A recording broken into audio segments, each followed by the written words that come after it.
আসসালামু আলাইকুম ওয়া রাহমাতুল্লাহ। প্রিয় দর্শক, আজকের ভিডিওটি অনেক অনেক গুরুত্বপূর্ণ, কারণ আজকের ভিডিওর মাধ্যমে আমি আপনাদেরকে শেখাবো সূরা হাশরের শেষ ৩ আয়াত। সূরা হাশরের শেষ ৩ আয়াতের আমলে রয়েছে অত্যন্ত বরকতিময় ফজিলত। রাসূলে পাক সাল্লাল্লাহু আলাইহি ওয়াসাল্লাম বলেন, যে ব্যক্তি সকালবেলা আউযু বিল্লাহিস সামিউল আলিম মিনাশ শাইতানির রাজিম ৩ বার পাঠ করে সূরা হাশরের এই শেষ ৩ আয়াত পাঠ করবে, আল্লাহ তাআলা তার জন্য ৭০,০০০ ফেরেশতা নিযুক্ত করে দেন। সকাল থেকে সন্ধ্যা পর্যন্ত তার জন্য মাগফিরাতের দোয়া করতে থাকেন। সুবহানাল্লাহ। এবং সকাল থেকে নিয়ে সন্ধ্যা পর্যন্ত এর মাঝে যদি সে মৃত্যুবরণ করে, তাহলে সে শহীদের মর্যাদা লাভ করবে। আবার সকলে বলি সুবহানাল্লাহ। এমনইভাবে সন্ধ্যায় পাঠ করলে ফজর পর্যন্ত একই ফজিলত। তো দর্শক, বুঝতেই পারছেন সূরা হাশরের শেষ ৩ আয়াতের আমলে কত বরকতিময় ফজিলত। তাই আজকের ভিডিওতে সকলেই সূরা হাশরের এই শেষ ৩ আয়াত সহিহ শুদ্ধ করে মুখস্থ করবেন। আমি আপনাদেরকে অক্ষরে অক্ষরে শব্দে শব্দে ভেঙে ভেঙে সঠিক উচ্চারণ করে বলে দিব। আপনারাও আমার সাথে বলে বলে সহিহ শুদ্ধ করে মুখস্থ করে নেবেন। চলুন দর্শক, শুরু করছি। আউযু বিল্লাহি মিনাশ শাইতানির রাজিম। বিসমিল্লাহির রহমানির রহিম। হুয়াল্লাহুল্লাযী হুয়াল্লাহ। আমি যেখানে যেমন টান দিব, যেমন উচ্চারণ করব, আপনারাও আমার সাথে বলে তেমন উচ্চারণ করবেন, তেমন টান দিবেন। এতে করে অল্প সময়েই আপনার সূরা হাশরের এই শেষ ৩ আয়াত মুখস্থ হয়ে যাবে। হুয়াল্লাহ হুল্লাযী হুয়াল্লাহুল্লাযী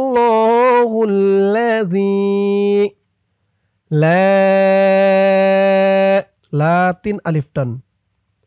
হুয়াল্লাহুল্লাযী লা ইলাহা ইলাহা হুয়াল্লাহুল্লাযী লা ইলাহা ইল্লাহু ইল্লাহু। এখানে এই জিম চিহ্নতে থামার কারণে ওয়াওয়ের উপরে জবরটা সাকিন হয়ে গেছে।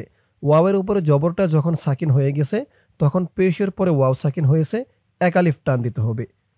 ইল্লাহু ইলাহা ইল্লাহু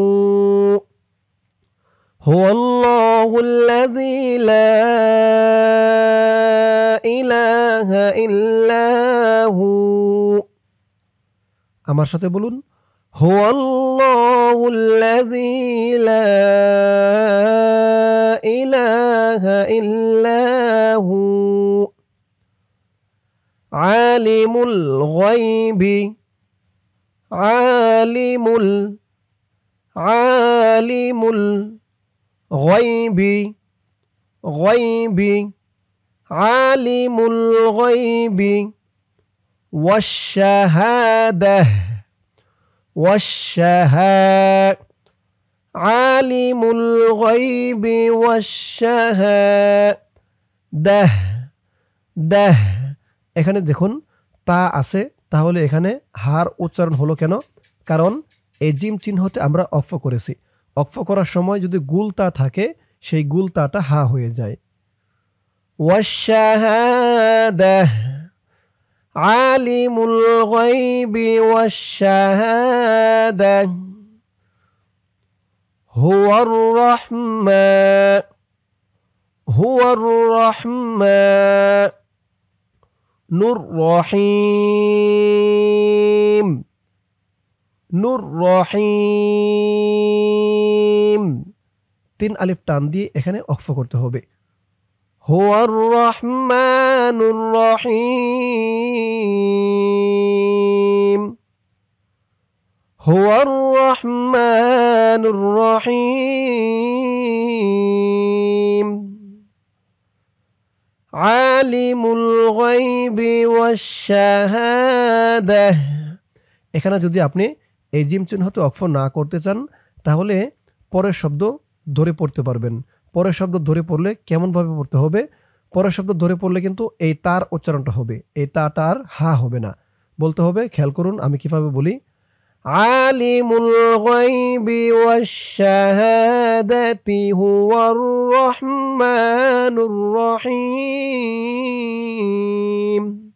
এভাবে বলতে হবে, এই তার উচ্চারণটা করতে হবে।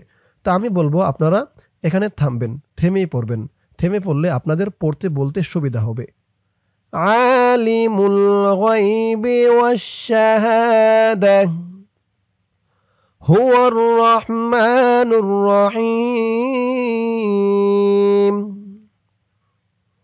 হুয়াল্লাহ হুয়াল্লাহ হুল, এই হা দিয়ে পরের লাইনে লাম ধরবে। হুয়াল্লাহুল লাযী, জি একালিফ টান। হুয়াল্লাহুল লাযী, জালের উচ্চারণটা নরম হবে। জি, হুয়াল্লাহুল লাযী লা ইলাহা, লা তিন আলিফ টান মধ্যে মুনফাসিল। লা ইলাহা হুয়াল্লাহুল লাযী লা ইলাহা ইল্লাহু,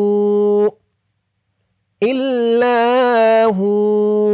এখানেও জিম চিহ্নতে থামার কারণে ওয়াওয়ের উপরে জবরটা সাকিন হয়ে গেছে, পেশের পরে ওয়াও সাকিন হয়েছে একালিফ টান। ইল্লাহু হুয়াল্লাহুল লাযী লা ইলাহা ইল্লাহু আল মালিকুল, কাফ দিয়ে পরের লাইনে লাম ধরবে। আল মালিকুল কুদ্দুসুস সালামুল, কুদ্দুসুস সালামুল, কুদ্দুসুস সালামুল আল মালিকুল কুদ্দুসুস সালামুল মুমিনুল, এই মিম দিয়ে এই হামজাকে ধরতে হবে, ওয়াওটা বাদ যাবে। মুমিনুল মুহাইমিনুল, নুন দিয়ে পরের লাইনে লাম ধরবে। মুমিনুল মুহাইমিনুল আজিজুল, আজিজুল আল মালিকুল কুদ্দুসুস সালামুল মুমিনুল মুহাইমিনুল আজিজুল জাব্বারুল, জাব্বারুল আজিজুল জাব্বারুল মুতাকাব্বির, মুতাকাব্বির জাব্বারুল মুতাকাব্বির। এত চিহ্নতে অক্ফ করার কারণে রর উপরে পেশটা সাকিন হয়ে গেছে। মুতাকাব্বির আজিজুল জাব্বারুল মুতাকাব্বির আল মালিকুল কুদ্দুসুস সালামুল মুমিনুল মুহাইমিনুল আজিজুল জাব্বারুল মুতাকাব্বির। আমার সাথে বলুন এখান থেকে, আল মালিকুল কুদ্দুসুস সালামুল মুমিনুল মুহাইমিনুল আজিজুল জাব্বারুল মুতাকাব্বির। সুব, এই বাটা কলকলার হরফ ধাক্কা দিয়ে পড়তে হবে। নুন দিয়ে পরের লাইনে লাম ধরবে। নাল্লাহি, সুবহানাল্লাহি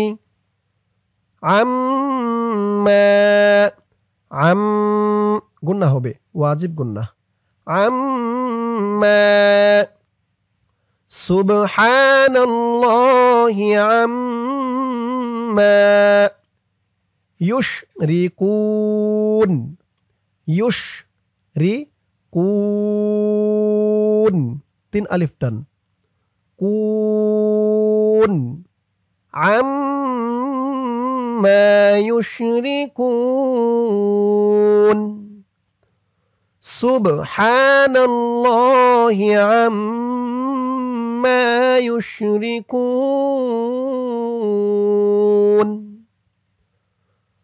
هو الله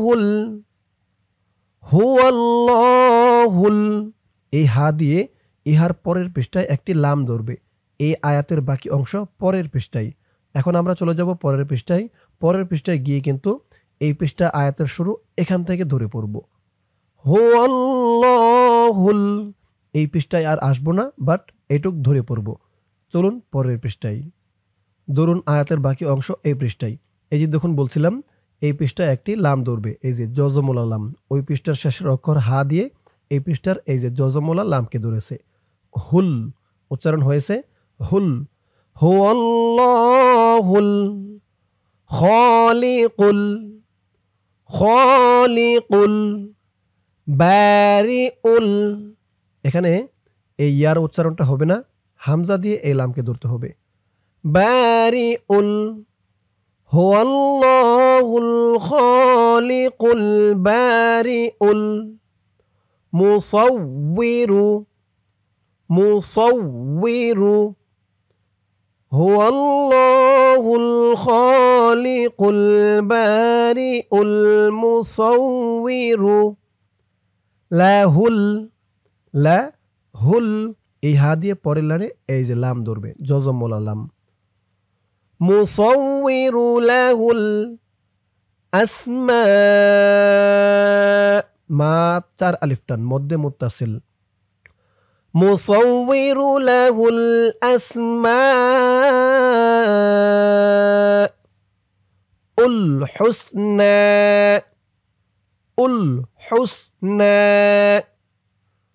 মুসাউবিরু লাহুল আসমাউল হুসনা। আয়াতের শুরু ওই পৃষ্ঠার ওখান থেকে আমার সাথে বলুন। হুয়াল্লাহুল খালিকুল বারিউল মুসাউবিরু লাহুল আসমাউল হুসনা ইউসাব্বিহু লাহু মা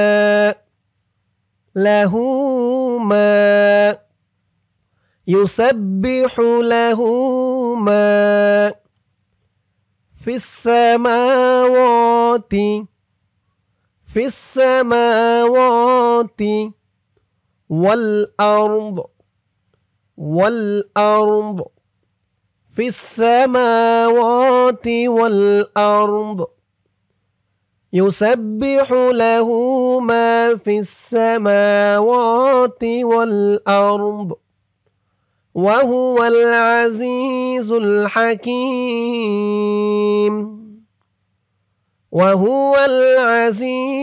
الحكيم يسبح له ما في السماوات والأرض وهو العزيز الحكيم। দর্শক সূরা হাশরের শেষ 3 আয়াত এই পর্যন্তই। এখন সূরা হাশরের শেষ 3 আয়াত শুরু থেকে একবার রিডিং টেনে টেনে বলে দিব। এতক্ষণ যেমন সূরা হাশরের শেষ 3 আয়াত শব্দে শব্দে ভেঙে ভেঙে আপনাদেরকে বলে দিলাম, এতে করে অনেকেরই মোটামুটি জানা হয়েছে, বোঝা হয়েছে, বাট এখনও অনেকের শিখতে বাকি আছে। তাই এখন আমি শুরু থেকে একবার রিডিং টেনে টেনে বলে দিব, আপনারাও আমার সাথে বলবেন, ইনশাআল্লাহ মুখস্থ হয়ে যাবে। বলুন আমার সাথে, বিসমিল্লাহির রহমানির রহিম। হুয়াল্লাহুল্লাযী লা ইলাহা ইল্লা হু আলিমুল গায়বি ওয়াশ শাহাদাহ হুয়ার রহমানুর রহিম। হুয়াল্লাহুল্লাযী লা ইলাহা ইল্লা হু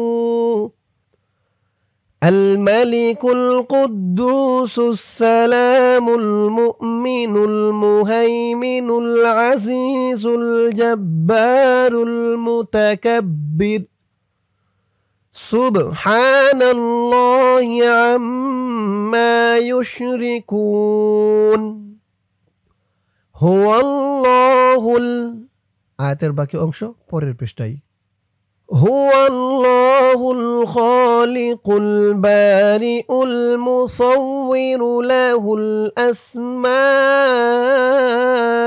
الحسنى يسبح له ما في السماوات والأرض وهو العزيز الحكيم দর্শক শিখা হলো সূরা হাশরের শেষ 3 আয়াত। আমি আপনাদেরকে যেমনভাবে শেখালাম আপনারা যদি আমার সাথে বলে বলে কয়েকবার প্র্যাকটিস করেন ইনশাআল্লাহ সূরা হাশরের এই শেষ 3 আয়াত একদম সহি শুদ্ধ করে মুখস্থ করে নিতে পারবেন। আল্লাহ তাআলা সকলকে সহি শুদ্ধ করে মুখস্থ করে আমল করার তৌফিক দান করুক। সকলে বলি আমিন। দর্শক আগেই বলেছি এই সূরা হাশরের শেষ 3 আয়াত আমলের শুরুতে 3 বার আউযু বিল্লাহিস সামিউল আলিম মিনাশ শাইতানির রাজিম এটা বলে নেবেন। আমি ভিডিওর শুরুতে আউযু বিল্লাহি মিনাশ শাইতানির রাজিম এবং বিসমিল্লাহির রহমানির রহিম বলে নিছি, কারণ আজকের এটি একটি সবক, তাই সবকের শুরুতে সেই আউযু বিল্লাহ এবং বিসমিল্লাহ বলে নিছি। আপনারা আউযু বিল্লাহিস সামিউল আলিম মিনাশ শাইতানির রাজিম 3 বার পাঠ করে তারপরে সূরা হাশরের এই শেষ 3 আয়াত পাঠ করবেন। তো দর্শক আজকের ভিডিওতে আমি শিখালাম আপনাদেরকে সূরা হাশরের শেষ 3 আয়াত। ইনশাআল্লাহ এর পরের ভিডিওতে অন্য কোনো সূরা বা দোয়া শিখাবো। আপনারা কোন সূরা শিখতে চান কমেন্ট করে জানাবেন, ইনশাআল্লাহ শেখানোর চেষ্টা করব। তো দর্শক আজ এ পর্যন্তই, সকলেই ভালো থাকবেন। আসসালামু আলাইকুম ওয়া রাহমাতুল্লাহ।